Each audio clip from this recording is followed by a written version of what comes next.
हर रवायत से हट के आया है। वाह। आंधियों को जरा खबर कर दो, शेर वापस पलट के आया। मुझे लगना चाहिए परभनी वालों कि मेरे हिंदुस्तान से मेरी निस्बत कैसे तोड़ोगे, निस्बत कैसे तोड़ोगे। क्या कहना। अगले मिसरे पे यहां से वहां तक कोई भी हाथ खामोश नहीं रहेगा। मेरी हिम्मत के लिए मेरा साथ देना कि मेरे हिंदुस्तान से मेरी निस्बत कैसे तोड़ोगे, निस्बत कैसे तोड़ोगे।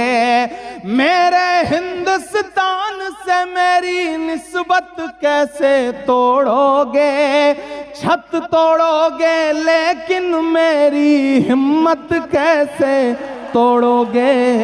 मेरे हिंदुस्तान से मेरी निस्बत कैसे तोड़ोगे, निस्बत कैसे तोड़ोगे। मुझे लगता है मुझे और ताकत और हिम्मत की जरूरत है इस नज्म के लिए। मैं पढ़ता हूं कि मेरे हिंदुस्तान से मेरी निस्बत कैसे तोड़ोगे, निस्बत कैसे तोड़ोगे। मेरे हिंदुस्तान से मेरी निस्बत कैसे तोड़ोगे। छत तोड़ोगे लेकिन मेरी हिम्मत कैसे तोड़ोगे। मेरे हिंदुस्तान से मेरी निस्बत कैसे तोड़ोगे, निस्बत कैसे तोड़ोगे। कि तुमने मेरे देश का सारा ताना बाना तोड़ दिया। क्या कहना। वाह।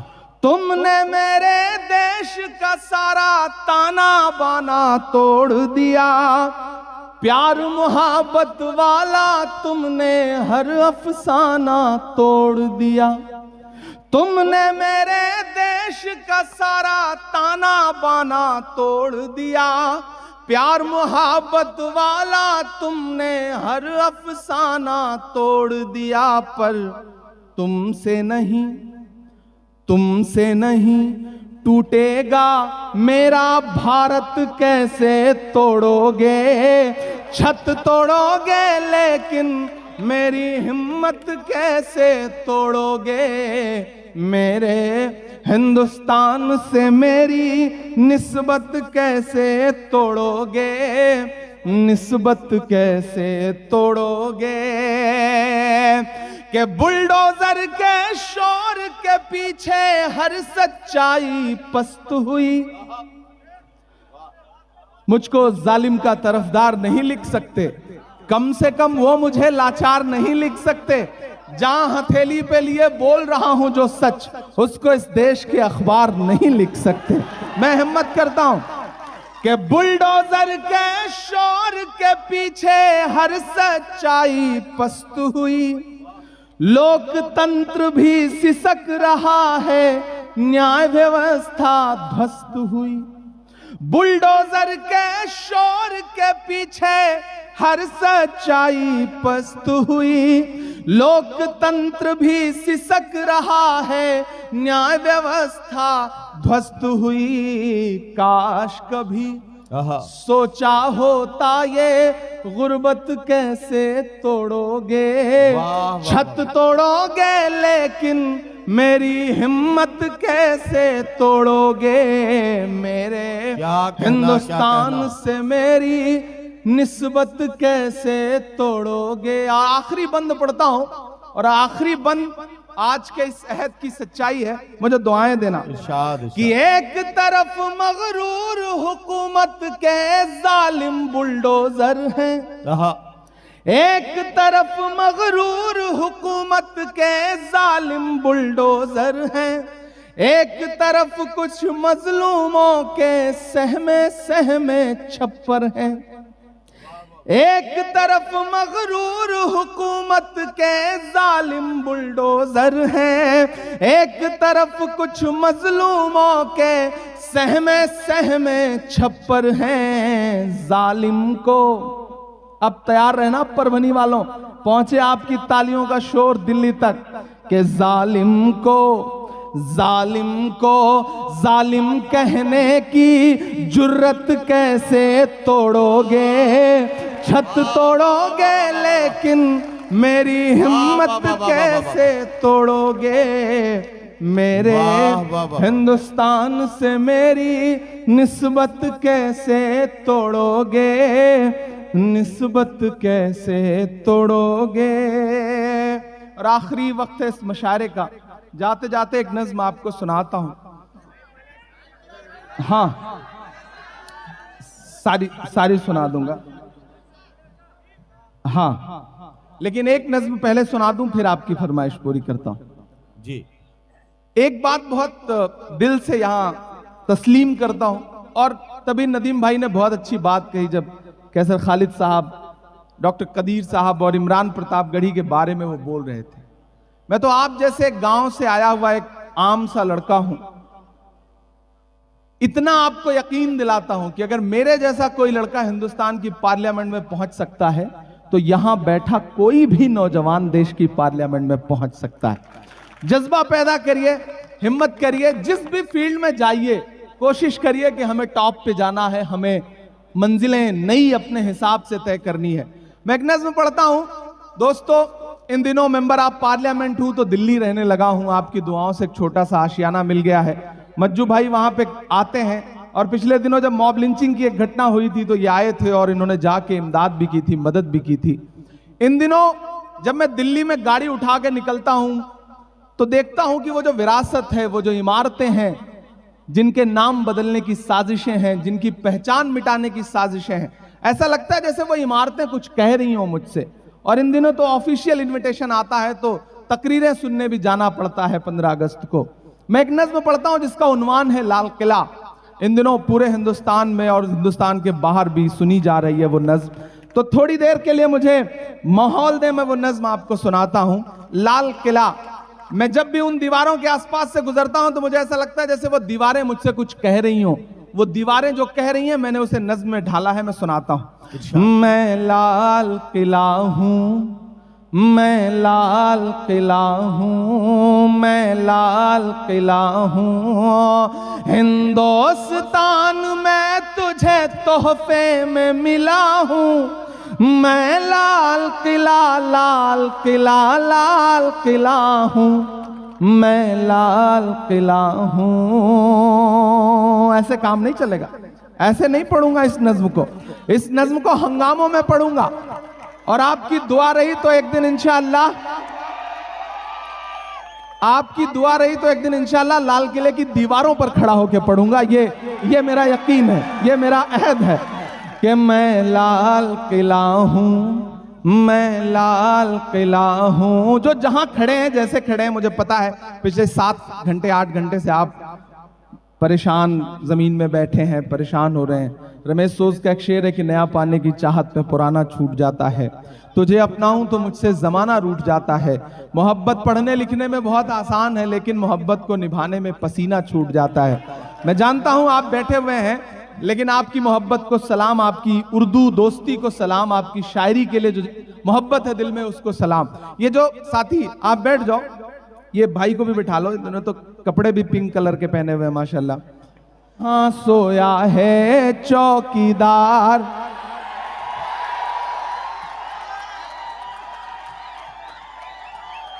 ये देखिए।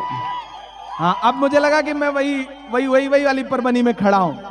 अब जाके लगा मुझे, अभी तक नहीं लग रहा था मुझे।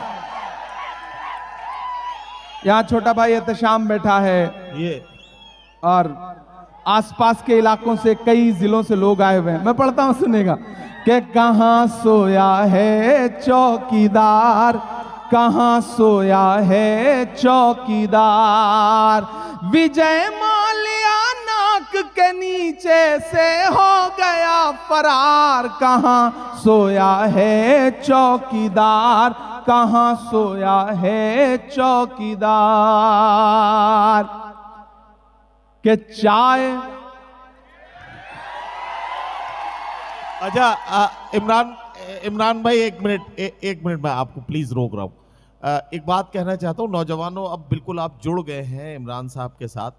एक काम करते हैं, ये नज्म जब इमरान साहब पढ़ेंगे तो जब ये कहेंगे कहाँ सोया है चौकीदार, जब उस टुकड़े पर पहुंचेंगे तो जितने नौजवान बैठे आप सब उसके साथ में पढ़ेंगे ताकि ये कैमरे उस नज्म को रिकॉर्ड करें और ये हजारों चेहरे इस नज्म में साथ साथ गुनगुनाते हुए पाए जाएं।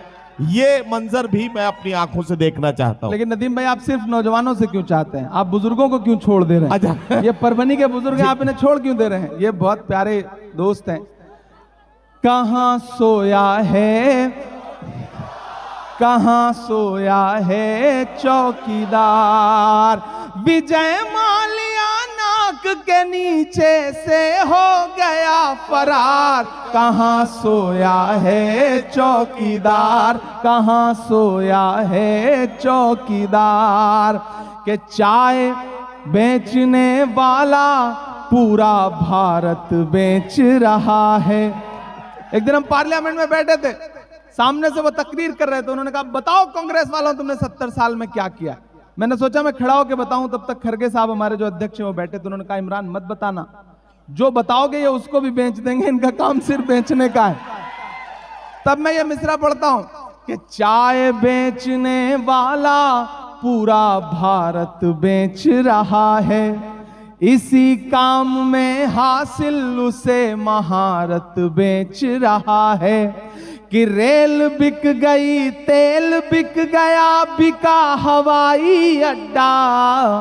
मैं शायरी में जल्दी आजकल नाम कम लेता हूं, लेकिन इसमें लेना पड़ा क्योंकि इसका कोई काफिया ही नहीं मिल रहा था। तब मैं पढ़ता हूं कि रेल बिक गई, तेल बिक गया, बिका हवाई अड्डा, सब कुछ बिकता देख के खुश हैं अपने जेपी नड्डा।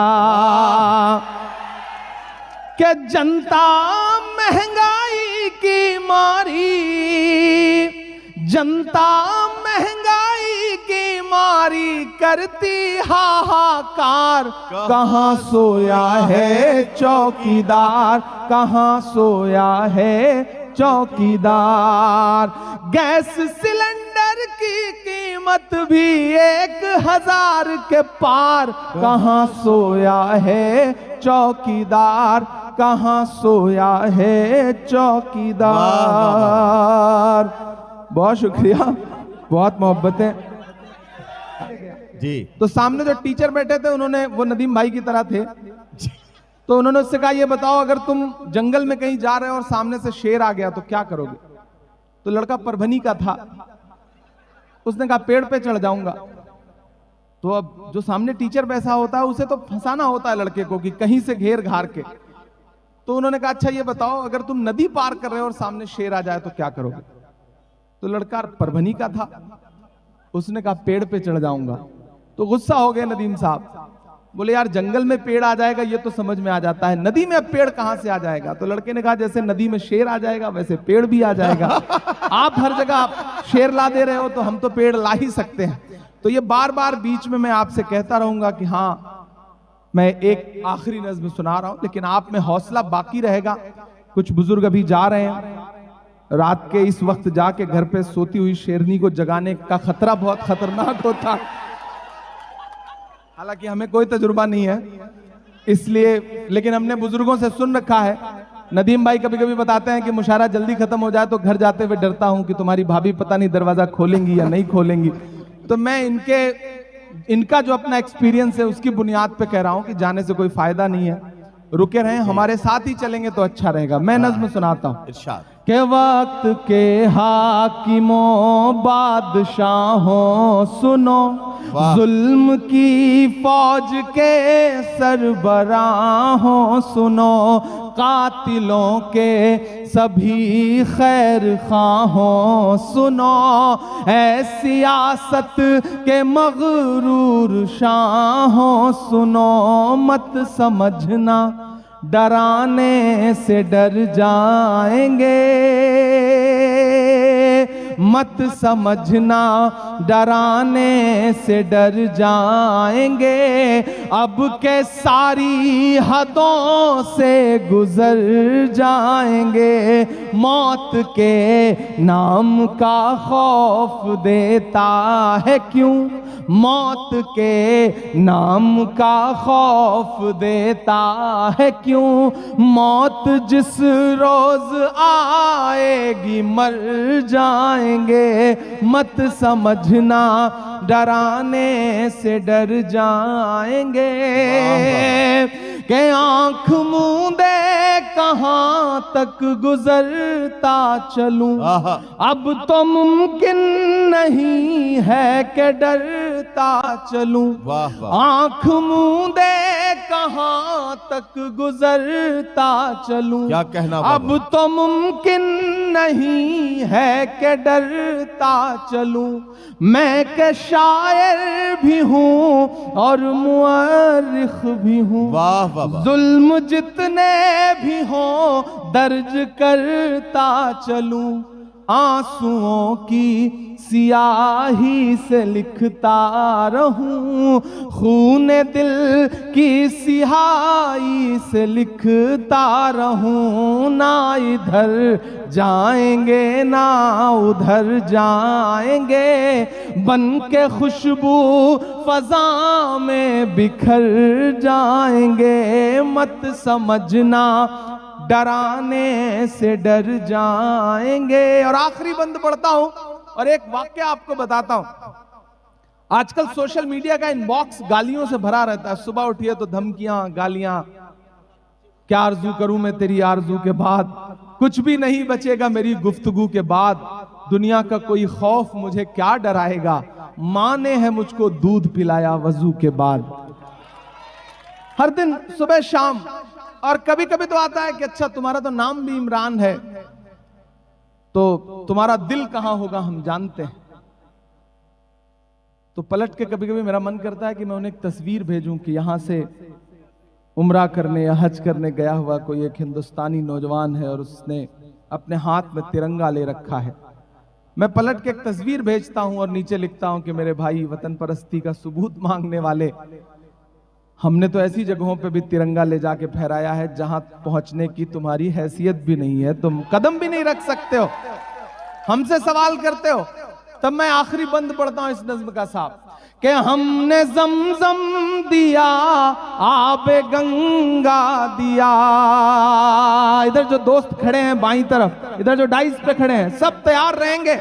मैं आपके धड़कनों का जो दर्द है, जो धड़कनों की डोर है ना, उसमें जो बात लिखी है उसे दुनिया के सामने रखता हूं इन मिसरों में कि हमने जमजम दिया, आबे गंगा दिया, तुमने भारत को दंगा ही दंगा दिया।